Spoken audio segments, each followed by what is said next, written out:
वही Karsog health society में कार्यरत अनुबंध कर्मचारी पिछले 20-22 सालों से अपनी सेवाएं दे रहे हैं।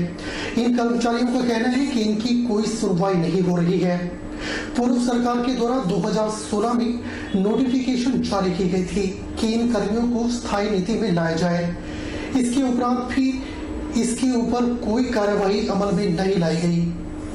हेल्थ सोसाइटी में कार्यरत अनुबंध कर्मचारियों का कहना है कि अगर स्थायी नीति नहीं बनाई गई तो सभी कर्मी 2 फरवरी से हड़ताल पर चले जाएंगे। इन कर्मियों का कहना है कि हमने कोरोना जैसी महामारी में भी अपनी जान जोखिम में डालकर अपनी सेवाएं दी हैं। सोसाइटियों के नाम पर AIDS control society, NHM, red cross और RKS सोसाइटी, इन सोसाइटी के कर्मचारी इतनी सालों से सेवाएं दे रहे हैं। करसोग ब्लॉक के प्रधान डॉक्टर विमल, पंकज कटोच व उप प्रधान भगवान दास व सचिव महेंद्र का कहना है कि अगर स्थायी नीति नहीं बनाई गई तो सभी कर्मी हड़ताल पर बैठ जाएंगे। इसकी जिम्मेदारी सरकार की होगी।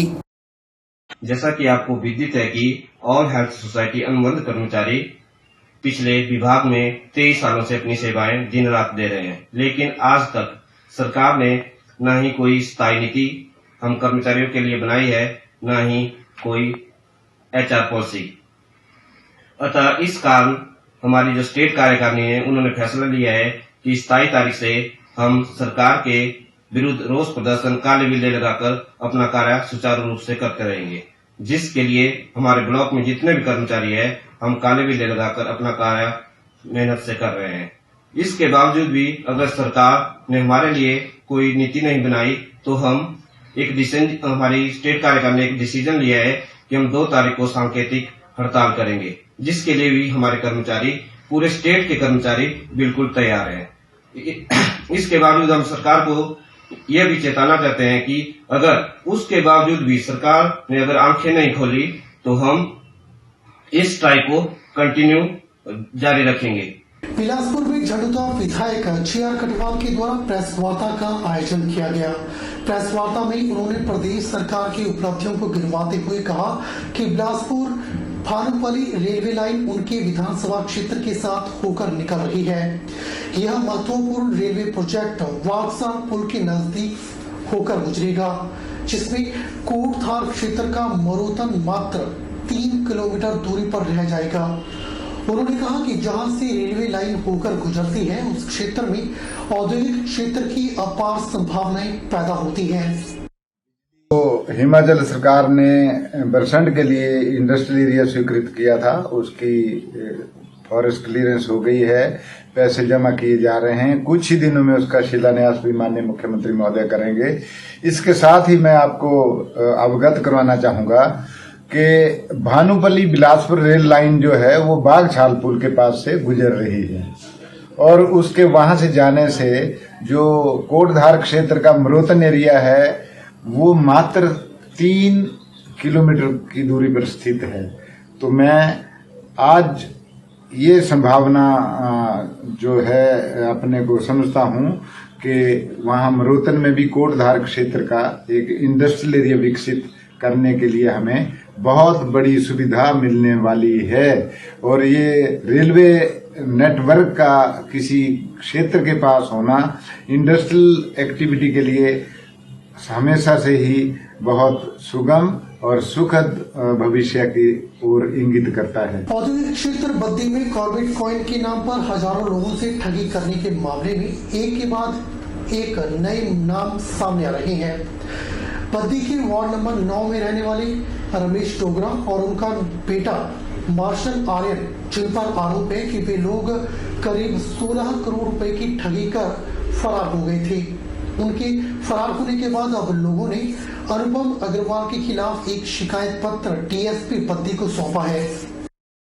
इस मामले में पीड़ितों ने SP बद्दी कार्यालय में अपनी शिकायत दर्ज करवाई थी, जिसके बाद SP बद्दी के द्वारा इस मामले में SIT का गठन कर छानबीन की जा रही है। जानकारी के अनुसार रमेश डोगरा और उनके पुत्र मार्शल आर्यन ने बिग बाजार बद्दी में एक दफ्तर खोला था, जहां पर अनुपम अग्रवाल के द्वारा लोगों को कॉर्बेट कॉइन में पैसा निवेश करने और 6 महीनों में पैसा डबल करने की गारंटी जैसे लालच का झांसा दिया गया, जिनकी झांसे में आकर लोगों ने निवेश करना भी शुरू कर दिया। कुछ महीनों तक लोगों को राशि के हिसाब से मुनाफा भी मिला, जिससे लोगों को उन पर विश्वास हो गया और लोगों ने कर्ज लेकर और किसी ने अपनी जमीन और जेवर तक बेचकर कॉर्बिट कॉइन में निवेश कर दिया।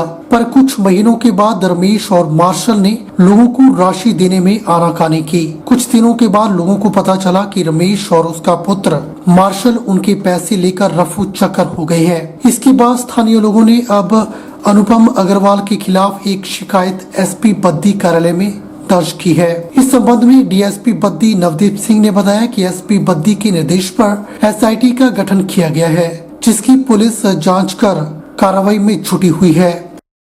जो एक कॉर्बिट कॉइन कंपनी थी जो बद्दी से लोगों का लगभग 16 करोड़ रुपए लेके भाग गई, उसमें पहले भी एप्लीकेशन दी थी लोगों ने, जिसमें डोगरा और उसके बेटे के खिलाफ रिपोर्ट लिखाई थी।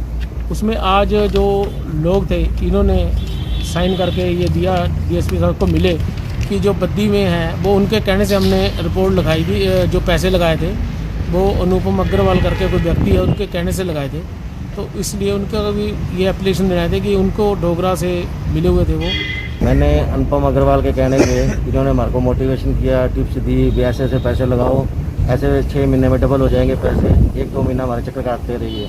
आखिर में हमारा ब्रेन वॉश कर दिया इन्होंने, तो हम इनके कहने पे आ गए, तो हमने पैसा लगाना चालू किया। पहले 5 लाख लगाया जी, हफ्ते के हफ्ते 40,000 रुपये हर हफ्ते आता था। कि जैसे ही हफ्ते 2 हफ्ते आया फिर हमने और 5 लाख लगा दिया। इन्होंने बोला अभी ज़्यादा से ज़्यादा पैसे लगाओ, अपना मकान बेचो, सोना गिरवी रखो, सब कुछ बेच के इसमें पैसा लगाओ, आपको पैसा ही पैसा आएगा। तो हमने इनके कहने पे 25 लाख रुपए लगा दिए मैंने, तो मेरा 3-4 लाख रुपए वापस आया। अभी मेरा 19 लाख रुपए और बचा इनसे लेने के लिए। इसमें एक एसपी साहब के आदेश द्वारा एक एसआईटी बनाई गई है, तो एसआईटी फर्दर इसकी जांच कर रही है, इसके लीगल पहलुओं की भी जांच की जा रही है कि कौन कौन लोग शामिल हैं इसमें, लीगल एस्पेक्ट्स क्या इन्वॉल्व, तो उस हिसाब से इसमें आगे फर्दर इन्वेस्टिगेशन की जा रही है। बद्दी की एसआईयू विंग ने एक महिला समेत 3 लोगों को 14.01 ग्राम चिट्टे के साथ पकड़ा है। पुलिस के मुताबिक यह तीनों आरोपी न्यू नालागढ़ में चिट्टे की सप्लाई करते हैं। पुलिस ने तीनों को गिरफ्तार कर लिया है। एसआईयू विंग के प्रभारी महेंद्र सिंह के नेतृत्व में पुलिस की टीम ने नालागढ़ में नाके के दौरान एक कार को रोककर तलाशी ली। कार में नालागढ़ के वार्ड नंबर 3 के रहने वाले सुनील राणा, नालागढ़ के ही वार्ड नंबर 8 में रहने वाले रजत शर्मा और पंजाब की लुधियाना निवासी एक 24 वर्षीय महिला सवार थी। वर्तमान में यह महिला न्यू नालागढ़ में एक किराए के मकान में रहती है। कार से 14.01 ग्राम चिट्टा बरामद किया गया है। जब इन लोगों से इसके बारे में जानकारी लेनी चाहिए तो वह बताने में असमर्थ रहे। पुलिस ने चिट्टा कब्जे में लेने के बाद इन तीनों लोगों को गिरफ्तार कर लिया है। डीएसपी नवदीप सिंह ने बताया कि पुलिस ने चिट्टा कब्जे में लेने के बाद तीनों के खिलाफ एनडीपीएस एक्ट के तहत मामला दर्ज कर लिया है। पुलिस ने तीनों को अदालत में पेश किया, जहां से उन्हें पुलिस रिमांड पर भेजा गया है। जो निरीक्षक महेंद्र सिंह है हमारे एसआई टीम के इंचार्ज, और उसकी टीम ने न्यू नालागढ़ के पास 3 व्यक्तियों से, जिसमें एक महिला भी है, उनसे 14.1 ग्राम चिट्टा पकड़ा है, जिस संबंध में थाना में एफआईआर दर्ज हुई है। इन्वेस्टिगेशन इसमें जारी है। एक गाड़ी जो है वो HP 12N, जिसका नंबर 8008 है, वहाँ ये लोग बैठे हुए थे, तो पुलिस की टीम ने इनको वहाँ काबू किया है और इनसे जो है वो 14.1 ग्राम चिट्टा बरामद किया और करेंसी भी जो है वो 25,140 रुपये बरामद हुए हैं।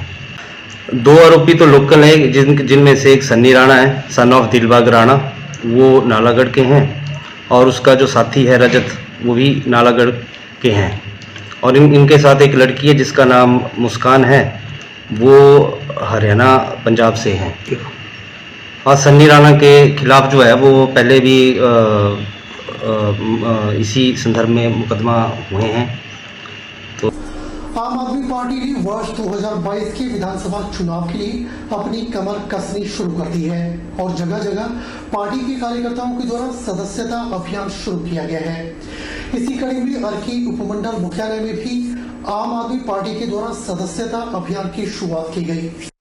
आप कार्यकर्ताओं के द्वारा आम आदमी पार्टी के ब्लॉक अध्यक्ष जीत राम शर्मा की अध्यक्षता में पार्टी का सदस्यता अभियान शुरू किया गया, जिसमें लोगों ने पार्टी की सदस्यता हासिल की। जानकारी देते हुए जीतराम शर्मा ने बताया कि इस सदस्यता अभियान के अंतर्गत सैकड़ों लोगों ने अर्की में सदस्यता हासिल की है और अर्की के अलावा उपमंडल के विभिन्न स्थानों पर कार्यकर्ताओं के द्वारा सदस्यता अभियान के दौरान लोगों को सदस्यता ग्रहण करवाई जाएगी। उन्होंने कहा कि आम आदमी पार्टी के विरोध पर दिल्ली की तर्ज पर प्रदेश सरकार के द्वारा 60 यूनिट बिजली मुफ्त की गई है। उन्होंने बताया कि अर्की विधानसभा क्षेत्र में 15,000 सदस्यों को जोड़ने का लक्ष्य निर्धारित किया गया है। वर्ष 2022 के विधानसभा चुनाव के लिए आम आदमी पार्टी अपना उम्मीदवार उतारेगी। हम अर्की क्षेत्र में मेंबरशिप के तहत आए हुए हैं और हमारे बहुत से बंधु लोग भी साथ आए हुए हैं। मेंबरशिप सुबह से लेकर अभी तक हमने लगभग 150 मेंबरशिप हो चुका है और सभी लोग दिल के साथ आम आदमी पार्टी के साथ है और प्रभावित है इनकी नीतियों से।